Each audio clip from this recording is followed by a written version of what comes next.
Hi, I am Krishnavamsi. You already know about me. I am an UPSC aspirant since last 3 to 4 years. So ఈ వీడియోలో ఏం చెప్పాలనుకుంటున్నానంటే మనకి కొన్ని సబ్జెక్టులు చదువుకోలేము. అంటే ఖచ్చితంగా ఒక ఒక చెప్పేవాళ్ళు కావాలన్నమాట. ఒక సబ్జెక్టు మనం అర్థం చేసుకోలేము. ఆ సబ్జెక్టుకి మనం ఖచ్చితంగా కోచింగో లేదంటే ఇంకేయో కావాలి. కోచింగ్ అంటే పర్టికులర్గా ఆ పర్టికులర్ సబ్జెక్టుకి మాత్రమే కావాలి. ఓకేనా? ఇప్పుడు నేనేం చేస్తానంటే మీకు బిగినర్స్గా ఉన్నప్పుడు మీకు తెలియదు, అరే మనం సెల్ఫ్ స్టడీ చేసేసుకోవచ్చు అని అనుకుంటారు. కొన్ని సబ్జెక్ట్స్ ఉంటాయి సెల్ఫ్ స్టడీ కూడా చేసుకోలేము. సో నేను క్లియర్గా చెప్తాను ఏ సబ్జెక్ట్స్ మనకి ఆ కోచింగో లేదంటే క్లాసెస్ అవసరమో చెప్తాను. క్లియర్గా వినండి. ఓకే, మీకు ఏమైనా డౌట్స్ ఉంటే కామెంట్ సెక్షన్లో అడగండి. సో నేను క్లియర్గా ఎక్స్ప్లెయిన్ చేస్తాను.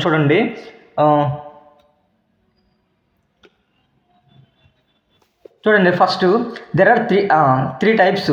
ఓకే, 3 types ఆఫ్ పీపుల్స్ ఉంటారు. గుర్తుపెట్టుకోండి, 3 types ఆఫ్ పీపుల్స్ ఉంటారు. ఓకే ఫస్ట్ పర్సన్ గురించి మాట్లాడుకుందాం.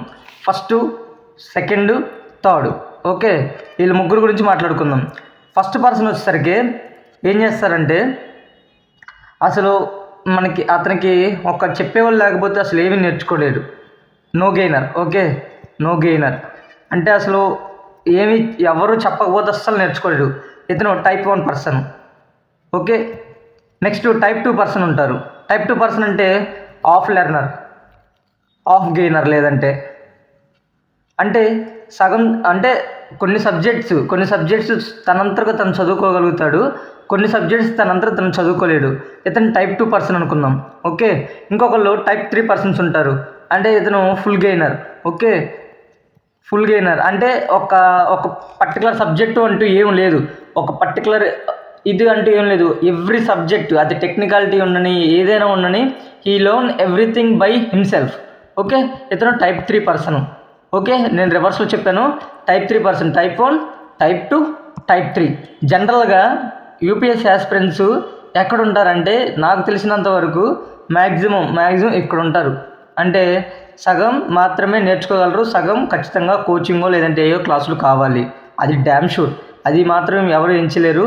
ఈవెన్ దో ఎంత టాపర్ అయినా కానీ కొన్ని సబ్జెక్ట్స్ అర్థం కావు. అంటే వాళ్ళు మీకు వీడియోలో వరకు నేను ఏ కోచింగ్ తీసుకోలేదని చెప్పొచ్చు, కానీ there are many things he did not told to everyone. Okay, అక్కడ ఉన్న వాళ్ళు ఎవరికి ఏమీ చెప్పడు. బట్ ఏం చెప్తాడంటే ఒక మాటలో నేను కోచింగ్ తీసుకోలేదని చెప్తాడు. సో ఇప్పుడు పరిస్థితి ఎలా ఉంటుందంటే, మనకు జనరల్గా ఎలా ఉంటుందంటే, ఇతని నుంచి ప్రాబ్లం ఏంటంటే ఖచ్చితంగా కోచింగ్ కావాలి, ఇతనికి కొన్ని సబ్జెక్టులు కోచింగ్ కావాలి, ఇతనికి అసలు ఏమీ ఎక్కర్లేదు. ఓకే, ఇలాంటి పర్సన్స్ ఈ పర్సన్స్ ఉంటారు చూసారా, ఇలాంటి పర్సన్స్ అనేవాళ్ళు తక్కువ, rare. Okay, they are genius, మనం ఏం చేయలేము దానికి. ఇంక ఇలాంటి వాళ్ళు ఎక్కువ ఉంటారు. ఇలాంటి వాళ్ళు మిడిల్లో ఉండేవాళ్ళు ఎక్కువ. సో ఇప్పుడు ఈ ఎక్కువలో వద్దు, ఈ తక్కువలో వద్దు, ఎలాగో కోచింగ్ కావాలి, వీళ్ళకి ఎలాగో కోచింగ్ అవసరం లేదు.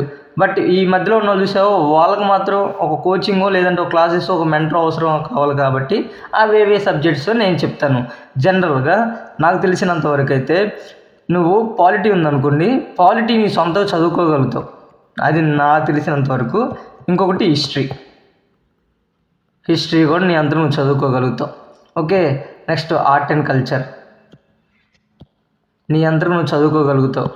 ఓకే, నెక్స్ట్ కరెంట్ అఫైర్స్ కూడా చదువుకోగలుగుతావు.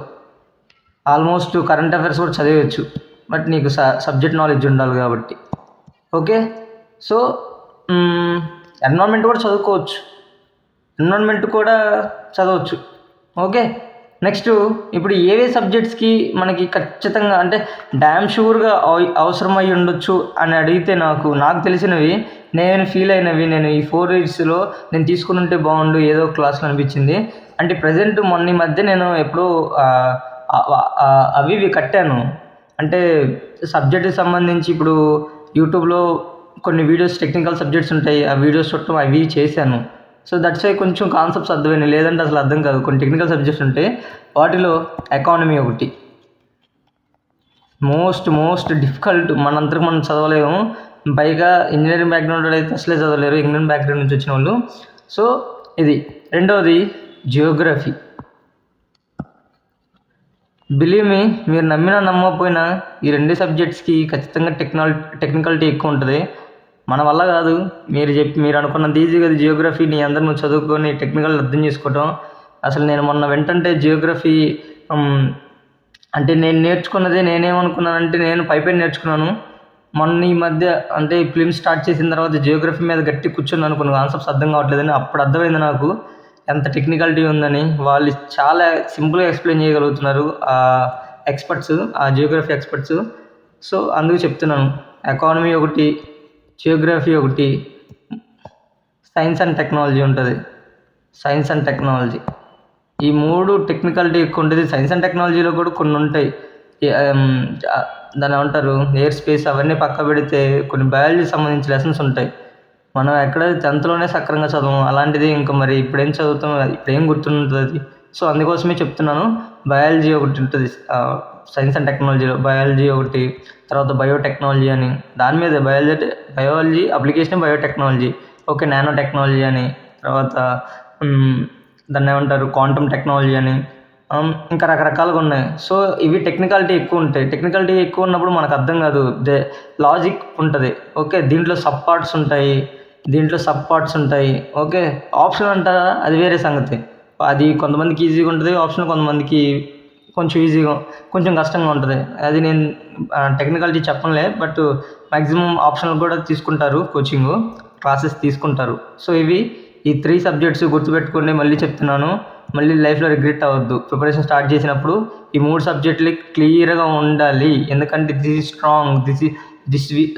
Economy should be strong, geography should be strong, and science and technology కూడా should be strong. Okay, these are main important subjects in our UPSC preparation. మిగతా అంటారా, ఇప్పుడు ఫర్ ఎగ్జాంపుల్ ఇప్పుడు మెయిన్స్కి వెళ్తే మనకి subjects ఉంటాయి కొన్ని. ఏమని ఫర్ ఎగ్జాంపుల్ ఏమనుకున్నాం, ఎథిక్స్ అంటారా, చదివేయగలుగుతాము సొంతగా, నాకు తెలిసినంతలో చదివేయగలుగుతారు. ఎకానమీ చదివేయగలుగుతారు. ఇప్పుడు అగ్రికల్చర్ ఉంది, అగ్రికల్చర్ పార్ట్ ఉంటుంది. తర్వాత ఇంటర్నల్ సెక్యూరిటీ ఉంటుంది. ఓకే, తర్వాత డిజాస్టర్ మేనేజ్మెంట్ అని ఉంటుంది. ఓకే, నెక్స్ట్ గవర్నెన్స్ అని ఉంటుంది, పాలిటీ అని ఉంటుంది, ఇంకేం సోషల్ జస్టిస్ అని ఉంటుంది. ఓకే, నెక్స్ట్ ఇంకేమున్నాయి, అంతే. Okay, all these are papers. Okay, ఇదేమో 4th పేపరు, ఇదేమో ఈ 3 ఏమో. ఓకే, ఎన్విరాన్మెంట్ కూడా ఆల్మోస్ట్, ఎన్విరాన్మెంట్ జియోగ్రఫీ 2 టెక్నికాలిటీ ఎక్కువ ఉంటుంది. సో ఖచ్చితంగా క్లాసెస్ కావాలి. సో ఇది ఏమో GS3, ఇదేమో GS4, ఇదేమో GS3, ఈ 3, ఇది GS4, తర్వాత GS ఈ 2 ఏమో GS2, ఇంకా GS1 వచ్చేసరికి హిస్టరీ యాన్షియంట్ మెడివల్ హిస్టరీ ఉంటుంది. తర్వాత సొసైటీ ఉంటుంది, ఇండియన్ సొసైటీ ఉంటుంది. సో ఈ నాట్ నెసరీ ఆల్ దీస్ అసలు అవసరం లేదు, వీటిలన్నిటికీ చదువుకోగలుగుతాం. ఇంటర్మీడియట్ అంటే ప్రిపరేషన్ అంటే ఈ కెపాసిటీ ఉంటుంది కదా, హాఫ్ గెయినర్ ఉంటారు కదా, వాళ్ళకి కొంచెం చేయగలుగుతారు. మిగతావి ఈ టెక్నికలీ తప్ప మిగతా అన్ని సొంతగా చదువుకోగలుగుతారు. సో ఇది ఈరోజు video. Thank you so much for watching. ఇంకేమైనా డౌట్స్ ఉంటే నా కామెంట్స్ సెక్షన్లో అడగండి. మరి ఇంకోటి చెప్తున్నాను, మీరు ఏ టైప్ పర్సనో నాకు కామెంట్స్లో తెలియజేస్తే నేను వీడియోస్ ఆ విధంగా చేస్తుంటాను. Okay, type 1, type 2, type 3. Okay, all the best. Thank you so much for watching.